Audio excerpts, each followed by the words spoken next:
Em junho de 2025, a Embaixada dos Estados Unidos no Brasil publicou essa foto, feita por um satélite da NASA, que é usado para prospectar recursos minerais. E aqui o que se vê é a Serra de Caldas, em Goiás. A postagem, num tom meio misterioso, fez muita gente especular. Naqueles dias, os Estados Unidos estavam atacando o programa nuclear do Irã. Então muita gente achou que o interesse dos Estados Unidos era em urânio, algo que foi desmentido logo de cara pelos geólogos. Ainda assim, a dúvida permaneceu. Se o interesse não era em urânio, então por que é que os Estados Unidos estavam apontando a câmera de um satélite especializado na busca por minerais justo para o Brasil? Semanas se passaram e veio a notícia. A Embaixada dos Estados Unidos chamou mineradores brasileiros para conversar sobre terras raras. O encarregado de negócios da Embaixada dos Estados Unidos no Brasil, Gabriel Escobar, recebeu os representantes do Instituto Brasileiro de Mineração ontem. Como o cargo de embaixador está vago, Escobar tem representado os interesses americanos no Brasil. Segundo o Instituto, ele deixou claro que os Estados Unidos estão interessados em realizar acordos com o Brasil para aquisição de minerais considerados estratégicos. Curioso notar as ausências nessa reunião que discutiu a exploração das riquezas minerais do Brasil. Não estava lá nenhum representante do governo brasileiro, porque o governo brasileiro não foi convidado. O presidente do Instituto de Mineração, o Raul Jungmann, sabe muito bem que sem o governo na mesa, uma conversa dessas é, na melhor das hipóteses, informal e, na pior das hipóteses, ofensiva. Eles reafirmaram esse interesse, mostrando realmente que eles estão preocupados e que eles têm interesse. E nós sabemos que eles realmente precisam de terras raras, tá certo? Eu respondi a eles que, como a Constituição brasileira determina que o subsolo, leia-se, os minerais são da União, que essa é uma pauta do governo, que nós estávamos preocupados em estreitar uma pauta e fazer contrapartidas com o setor privado e também com o Congresso americano. Evidentemente que pode vir a ser uma carta a mais na manga da negociação para os brasileiros, mas isso, repito, depende do que o presidente e o nosso negociador-chave venham a propor. Só o fato dos Estados Unidos não terem um embaixador designado para o Brasil já é considerado um certo desrespeito no mundo da diplomacia. A postura desrespeitosa é agravada pelas postagens nas redes sociais. Teve a foto do satélite, sugerindo interesse nos minerais brasileiros, mas também teve mais coisa, tipo a ameaça de deportar os brasileiros que estão nos Estados Unidos. Bom, pelo menos foi uma ameaça diferente, lúdica, usando um filme como referência.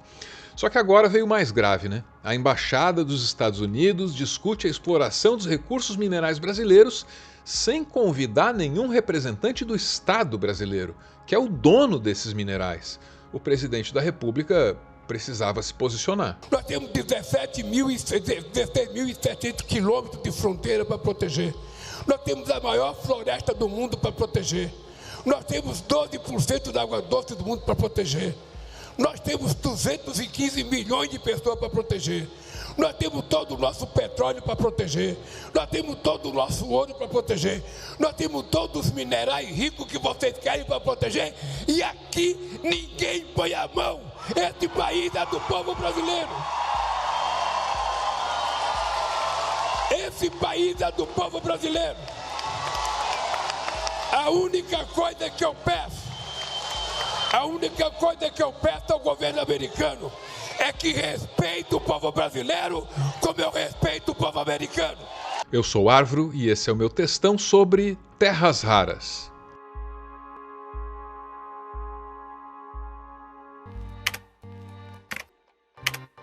Terras raras são um grupo de 17 elementos químicos com um papel insubstituível nas indústrias de ponta. São elementos que não são exatamente raros, mas são difíceis e caros de extrair. O Brasil tem a segunda maior reserva de terras raras do mundo, e esse é um potencial quase inexplorado. No ano passado, a produção foi de 20 toneladas, contra 270 mil da China. O que a maioria dos países foi fazendo ao longo das últimas décadas foi, se não parar a mineração de terras raras, pelo menos terceirizar o processamento do que é minerado. E a China foi quem apostou bem mais na importância estratégica mais estratégica do que econômica dessa atividade, e absorveu o impacto ambiental e investiu bilhões na criação de infraestrutura estatal para a produção a uma fração do custo que outros locais faziam. E aí o resultado é que a produção dos outros países foi fechando ou sendo comprada pelos chineses até o ponto ali nos anos 2000 que a China passou a controlar mais ou menos 90% da produção mundial de todas as terras raras. 100% de alguns elementos em particular, como o samário. Ou seja, esse é um setor em que o mundo inteiro está dependendo da China. Não por acaso bastou a China cogitar interromper o fornecimento desses minerais para os Estados Unidos para tirar o Donald Trump do Twitter e colocar ele na mesa de negociação, tentando achar uma saída para a guerra tarifária que ele começou. O momento agora é de grande preocupação dentro do setor industrial americano com o estrangulamento de cadeias produtivas, por causa, entre outras, das limitações que a China vem impondo à exportação de minerais raros. Em abril, o país impôs condicionantes mais duras para as exportações, o que freou as remessas para a maior parte do mundo, especialmente aos Estados Unidos. O interesse nas terras raras não se justifica pelo lucro imediato, mas sim pela importância estratégica de longo prazo. Para cada tonelada de minério, consegue-se retirar, em média, 1 quilo de terras raras. E dos 17 elementos, 2, o neodímio e o disprósio, são fundamentais para a indústria mundial de alta tecnologia. Eles são usados para fazer os superímãs, essenciais na produção de carros, aviões de combate, drones e mísseis. Se a gente pensar por valores, essas minerais críticos, minerais raros aí, porque de raro não tem nada. Nós estamos falando de lítio, vanádio, cobalto, níquel, platina, não são minerais raros, só que para você produzir e processar demora de 5 a 10 anos. E as exportações dos Estados Unidos, dos chineses para os Estados Unidos, até para o mundo, não passaram de 170 milhões de dólares. Então não é um grande volume, mas é aquela coisa, é uma pequena coisa que faz parar vários segmentos microeconômicos da economia norte-americana. Diminuir essa dependência da China é essencial para que os Estados Unidos possam manter, ou talvez recuperar, a sua hegemonia. E é aí que entra o Brasil, um país riquíssimo em terras raras, só que com uma exploração precária desses recursos. Só existe uma empresa atuando no país inteiro, em Goiás, hein? Não muito longe do local mostrado naquela foto lá da Embaixada dos Estados Unidos. No Brasil, há apenas uma mineradora de terras raras em operação. A Serra Verde, instalada em Minaçu, Goiás, iniciou a produção comercial em janeiro do ano passado. Em 2024, o governo do então presidente americano Joe Biden anunciou o investimento privado na mineradora. A expectativa da empresa é, no auge da produção, extrair 5 mil toneladas por ano dos minerais dos superímãs. A demanda no mundo é de cerca de 100 mil toneladas anuais. A única empresa explorando as terras raras brasileiras pertence, na verdade, aos Estados Unidos. A única mineradora de terras raras no Brasil é dos Estados Unidos e exporta, sobretudo, para a China. É na Folha de São Paulo, onde a gente vai ler que, se exportam para a China, é porque eles ainda não têm a tecnologia para todas as etapas do processo. Só conseguem fazer um concentrado das terras raras, que aí precisa ser mandado para a China para ser refinado por lá. E mesmo esse concentrado, que é extraído por aqui, tem um preço muito pouco competitivo. A Serra Verde para na concentração dos elementos. Nessa fase, a empresa transforma um mineral com teor de cerca de 0,1% de terras raras em um concentrado de cerca de 30%. É esse o material exportado pela empresa. Mas a Folha apurou que o pioneirismo da empresa está custando caro. A empresa precisou suspender suas operações, segundo pessoas que acompanham de perto os trabalhos da mineradora, porque está tendo dificuldades não previstas na concentração dos elementos. Como se percebe, os Estados Unidos têm atacado esse problema a seu modo. Eles operam o jogo geopolítico para ter acesso a grandes reservas de terras raras. Mas aí, quando eles conseguem acesso aos recursos, eles descobrem que não tem tecnologia para explorá-los. É o que está acontecendo aqui mesmo no Brasil, com essa empresa de nome nacional e capital estrangeiro. A China, por outro lado, tem a tecnologia, tanto que responde por 90% do processamento e do refino das terras raras no mundo. Será que uma parceria de transferência de tecnologia com eles não poderia ser útil para o Brasil?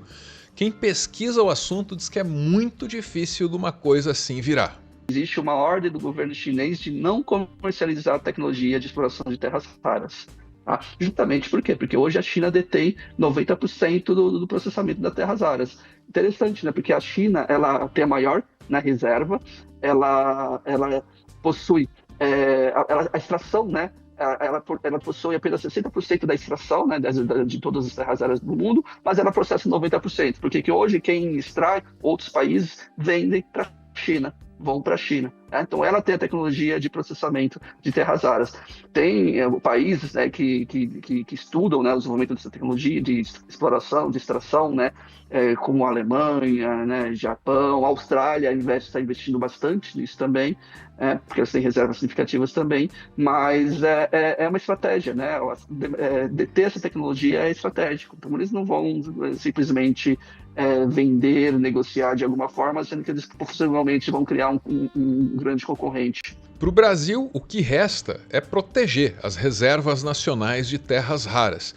Mas para isso, primeiro a gente tem que fazer como aquele satélite da NASA e identificar direitinho onde estão essas reservas, porque nem isso a gente sabe direito.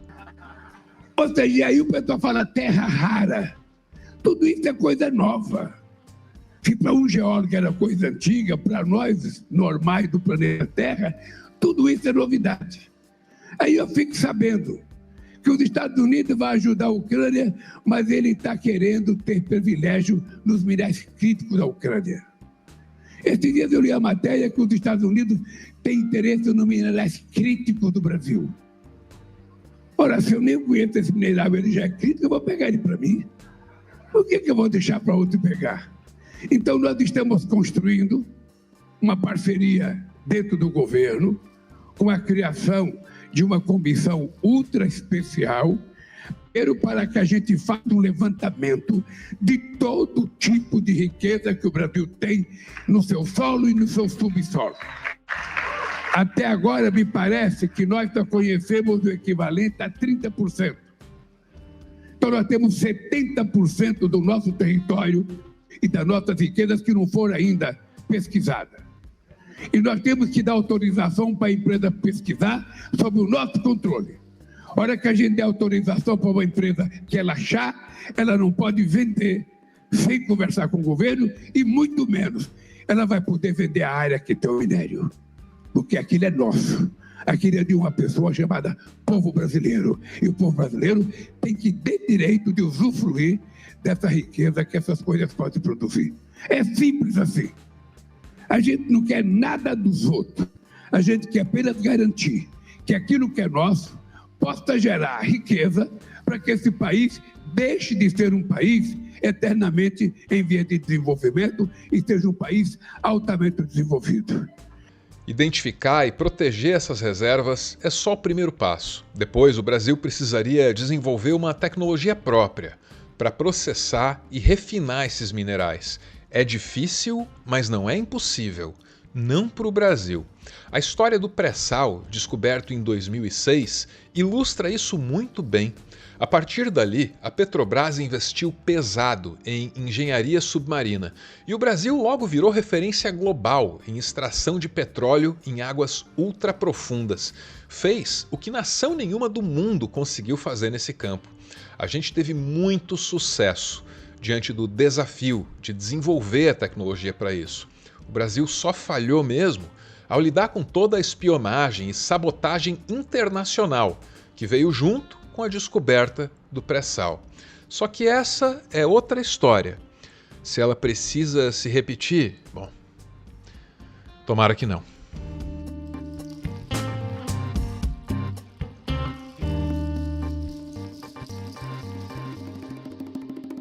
Muito obrigado por vir comigo até o ponto final desse textão.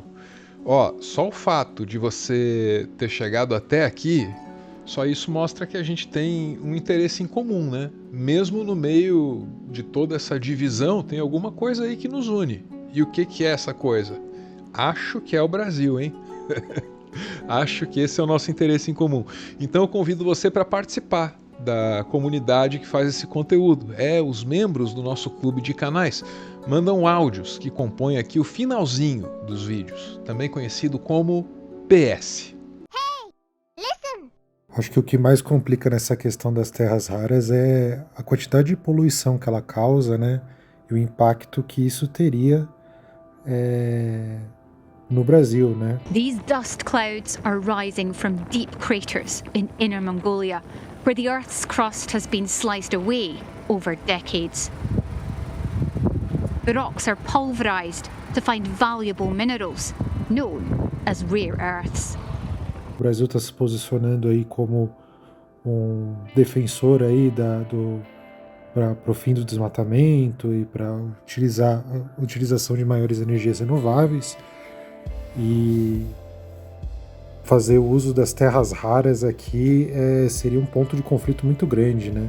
But one local farmer accuses the mining company of causing landslides and grabbing land illegally. There is no ideal solution. Someone is always going to get hurt. Farmers like us, we are the vulnerable ones.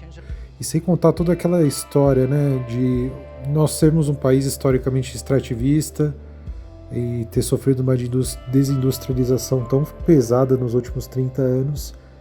E novamente a gente estaria entregando a matéria-prima apenas e com certeza sem ter um investimento na industrialização, diferente de como a China fez, né? Que entregou primeiramente as terras raras, dominou o mercado, mas agora tem um monopólio praticamente sobre isso e praticamente só entrega os produtos já industrializados, já que fazem uso das terras raras, né? É uma questão muito delicada aí, né? Vocês nunca me decepcionam. Eu deixei de fora a questão ambiental do tempo regulamentar do textão. Aí fiquei pensando assim, será que eu coloco um parênteses no meio do texto? Ou será que eu conto com a possibilidade de que alguém vá mencionar isso num áudio lá no grupo? Aí eu achei que o parênteses ia acabar deixando o textão meio confuso. Resolvi colocar minha fé no grupo. E tá aí. Não me arrependo.